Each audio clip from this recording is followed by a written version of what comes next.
கர்த்தருக்கு ஸ்தோத்திரம். Hi friends. நம்ம நிறைய இந்த மாதிரி ஒரு செய்தியை கேட்கிறோம். என்னன்னு கேட்டீங்கன்னா, கணவன் மனைவி டிவோர்ஸ் பண்றது. எதுக்கு டிவோர்ஸ் பண்றாங்க? பிகாஸ் ஒரு மிஸ் அண்டர்ஸ்டாண்டிங்ல டிவோர்ஸ் பண்றாங்க. ஒரு பிரச்சனை எப்படி செட்டில் பண்ணணும்? ஒருத்தவங்க சண்டை போடும்போது நம்ம கிவ் அண்ட் டேக் பண்ணணும்.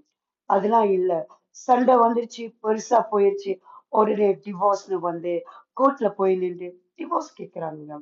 இந்த மாதிரி ரொம்ப பாதிக்க போறது பிள்ளைங்களுக்கு தான். சோ இவங்களுக்காக நம்ம ஜெபிப்போமா? ஆண்டவரோட சமூகத்துல இவங்களுக்காக நம்ம ஜெபிப்போங்க. மேபி எனக்கு தெரிஞ்சவங்க, உங்களுக்கு தெரிஞ்சவங்க இந்த ஒரு சிச்சுவேஷன்ல கடந்து போய்கிட்டு இருக்கிறாங்களா?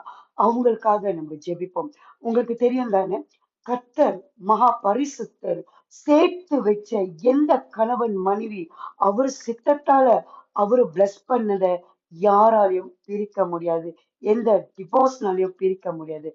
சோ இவங்களுக்காக நம்ம ஜெபிப்போம். இவங்களோட கப்பல்ஸ் இந்த ரிலேஷன்ஷிப் இன்னும் நீண்டி சந்தோஷமா இருக்கணும்னு நம்ம அவங்களுக்காக ஜெபிப்போமா? God bless you. Have a blessed